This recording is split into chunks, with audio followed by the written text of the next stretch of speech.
Hello and welcome to Gil Evans Inside Out, and this is the third video in the series where I'm going to finish the harmonisation of When I Fall in Love, the first 8 bars. Today we're going to fill in the inner parts. Of the rules I talked about in the first 2 videos, only the last 2 are going to apply for filling in the inner parts, and they are rule number 3, fill in 3 inner parts to make a 5-note chord. So the 3 inner parts cannot be any of the same pitches as the melody or the bass or any of the other inner parts, so each chord is going to have 5 distinct pitches. And rule 4 was don't repeat the same note in the same part in a row.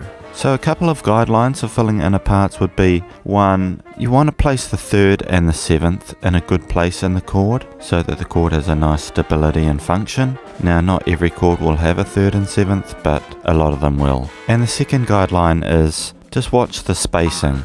You don't want too many large gaps in your voicing. If there is going to be a large gap, it's best for it to be from the bass to the next voice up. So from the bass to the tenor part, say. So I'm going to start with the target chords as always, and I'm going to go through the first couple in quite a bit of detail and then whip through the last few. So here's the 8 bars of When I Fall in Love. Here's the first 2 bars we did in the first video, and here's the bass line we did in the second video. This A7 is a target chord, but just so I talk about one of the guidelines in detail, I'm going to just re-voice that for us now. So if I look at this A7, I want to place the 3rd and 7th. So the 3rd and 7th could go there, but this is where spacing comes into it, just because we've got almost a 2-octave gap here between the bass and the next voice up. Now on the 3rd inner voice, I could fill that in a bit, but I'm not completely happy with that spacing, so I liked what we did originally with the C sharp down an octave. Now I've got a bit of a gap here between the melody and the next note down, and that's where I could put in a 9th. It could be a normal 9th or a sharp 9th, and I'll go with a sharp 9 in this case. Okay, let's look at another target chord. I think this B7's important. It's at the end of the 2-bar phrase, so I'm going to place my 3rd and 7th first. Now that would work. We've only got a 10th between the B and the D sharp, so that's a definite option there. In terms of adding another voice, I could add some sort of 5th. Maybe it's a flattened 5th, a perfect 5th, or an augmented 5th. I'll leave it like that for now. Here's what that chord sounds like. Yep, in terms of this 2-bar phrase, I think the next most important chords are the C and the F sharp something. So let's look at this F sharp. Now, as you can see, I haven't decided on what flavour this chord's going to be, but if we've got an F sharp in the bass and C in the melody, we've got a few options. It could be an F sharp diminished of some sort, an F sharp half diminished, or an F sharp 7 chord. Now I can see that if we try an F sharp half diminished, we're going to encounter some problems. I'll show you what I mean. I'll place my 3rd and 7th. You can see right away off the bat, we've got a repeated note in the same part, this A and then that A. I could move one of them an octave, that's possible, but there's another problem with this F sharp chord, and that's going to be when I try and add the 3rd voice. I could add a 9th, but 9ths don't tend to sound that good on half diminished. Here's what that sounds like. It's okay. It's 11ths that tend to sound best on half diminished chords, but if I have an 11th in this case, look what happens. It's right next to the melody note, and that's not going to be that great. So I'm going to try a different chord. I'll try an F sharp 7 chord. There's my 3rd and 7th, and that's also fixed this repeated note problem. Put in a 9th for my 3rd inner voice. Now I don't want to go G and G, so I could change one of them. I could make this one a normal 9th, and that would fall to the G. That could work. Here's what that sounds like.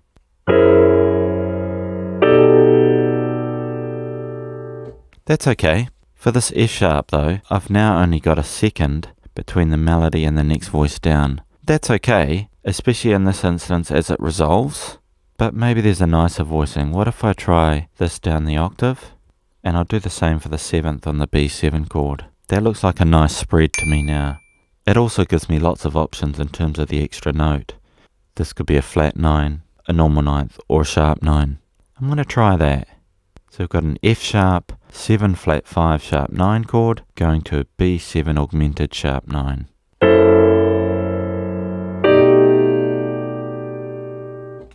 That sounds pretty good. And I could swap these notes. This could become a flat 9, and that could become a 13th.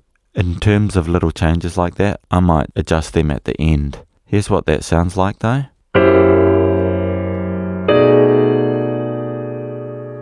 Yep, I'll leave it as what I had before for now. Okay, I'm going to look at the C, and the C has been done earlier, and I liked what we did there. Put in the 3rd and the 7th, and then the most obvious is to put in the 9th there. That should sound good. Now we've only got 2 chords to fill in, and they're not target chords, they're passing chords. This chord could be a C with an E on the bottom, or it could be an E7 going to the A7. I'm going to try a C with an E on the bottom. So I've already got my 3rd on the bottom. I could try a 6th or a 7th here. I'm going to try a 6th. What else do I need? I've got my root, 6th and a 3rd. Maybe I'll try a 5th and a 9th. That might sound okay, but I see a problem. This G repeats into the next chord, G and G. Now this might be a case where you break the rules and you just say, oh actually I just want that G, I don't want to try another option. But let's make sure to give it a listen first. So here's what those chords sound like.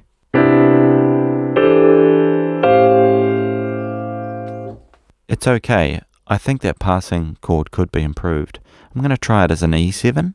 So I'll place the 3rd and 7th. We've got a 7th. There will be my 3rd. And I'll put in a 9th. We're avoiding any repeated notes in the parts. And it looks good. Here's what those 3 chords sound like.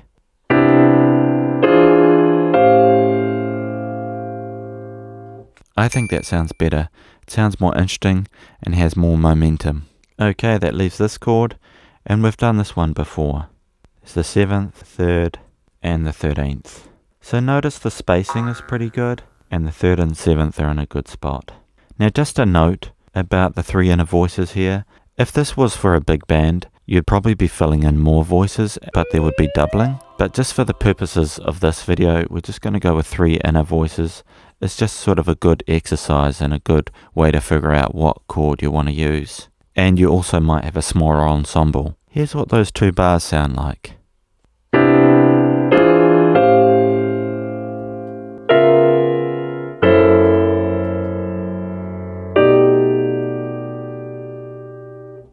Good. And now the first 4 bars.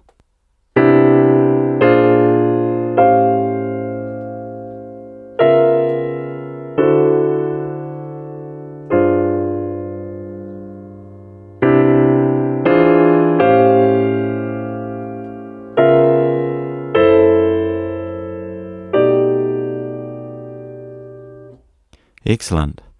I'll look at the last 4 bars now. In this phrase, the really important chords for me are the B7, B flat 7, and then finally where we land on the G7. I'm going to place the 3rd and 7th on this B7. That gives me a pretty good spread.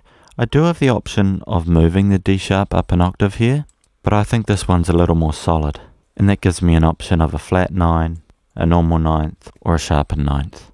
I'll leave it like that for now. Here's what that chord sounds like. Good. And I'll move on to the B flat 7. 3rd, 7th, and again I've got an option of 9ths. I'll try for a normal 9th this time. Here's what those 2 chords sound like next to each other. Good. Okay, I'll put in the notes for the G7 at the end. 3rd and 7th, again some sort of 9th. Now I might change these later, depends what happens around them, but at least I know I've got good chords in important places. Okay, here I've got a run of 3 chords, and the bass is stepping down. So what chords to use? If I see something like this, I think it's good just to try diatonic chords. So this could be a C over an E, or an E minor 7. Chord 2 in C would be D minor, and that works. And this could be chord 1, some sort of C major. That sounds like a sensible option to start with anyway. So I'm going to place my 3rd and 7th here on the first chord, and let's think of it as an E minor 7. So I've put in my 7th, I've got a 3rd in the melody, and then I've got my root note here. So here I've got to watch out what else I can add. Could add a 5th quite happily. If I add a 9th in this instance, it's going to be a semitone between the melody and the next harmony down, and that's not always advised. So I'll try an 11th. Again, this is another spot where you might just say, I'm going to break these rules and put in a 3rd here. So you'd have 2 thirds, and that would be okay. But just for now, I'll use the 11th. Here's what that chord sounds like. It sounds nice. I'll leave it for now. Okay, I'll work on this D minor, 3rd, got a 7th in the melody, let's add a 5th and a 9th. Checking my inner parts, no, we don't have any repeats. That would work well. And here we've got some sort of C chord, or C6 chord. Let's place my 3rd and 7th. There's my 7th. I could put the 3rd up there, that ensures I'm getting a good spread. Or I could put it down here. Uh-oh, I can see I've got a repeated part here. I'll put it back up the octave. Now I could put a 9th here, but I'm just looking at these inner voices. It means this part would jump from the E up to the B down to the D sharp, and then fall to a D. It's okay, but maybe I could spread this chord a little more evenly. Put in a 5th there. I think that would be better. So we've got a E minor 11, with no 9th, D minor 9, C major 7 with a 6th, and then on to our altered B7. Here's what that sounds like.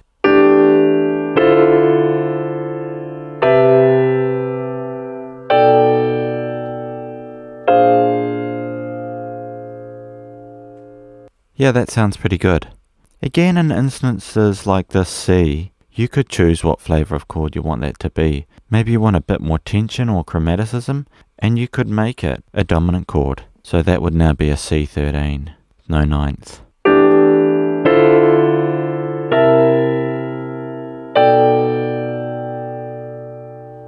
And you could just choose what one you like best. I like it just with the normal 7th. Okay, just 3 chords to go. E flat 7.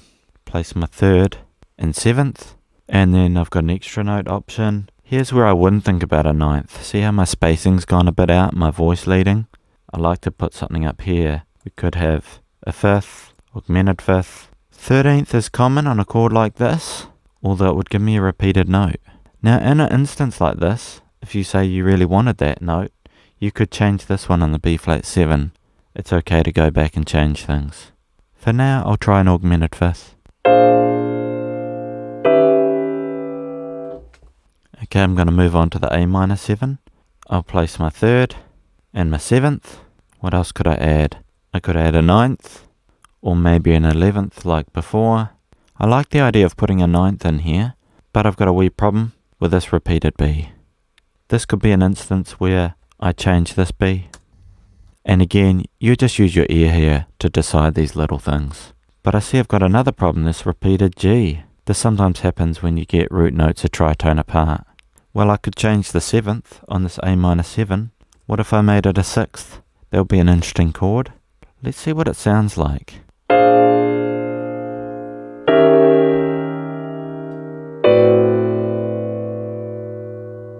I quite like it, and it gives the harmonization a wee twist. This is the sort of problems you come across all the time when doing this method. You could have done other things like made this a suspended chord, and then you could have this G. You'd need to try them all out. But for now I'll leave it like that. Okay, last chord, A flat 7. Place my 3rd and 7th. There's my 7th. There's my 3rd. Okay, and here you can see we've got the same pitches and the same parts in a row. Now I'm okay with breaking the rules on this instance because the melody note actually carries over. So this would be an instance where you could have the same inner parts in a row. But it is nice to move something, so maybe I'll move the 9th. Here's those last few bars.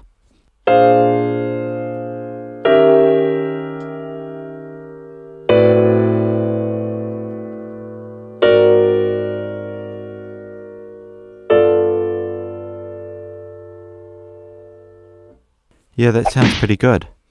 In these sorts of parts with long melody notes, you could play around with the extensions and change the flavours of the chord as you wish. Just use your ear to decide and maintain good spacing. So that's the whole lot done. And I've put all the chords we've used above the stave. Here's what it sounds like.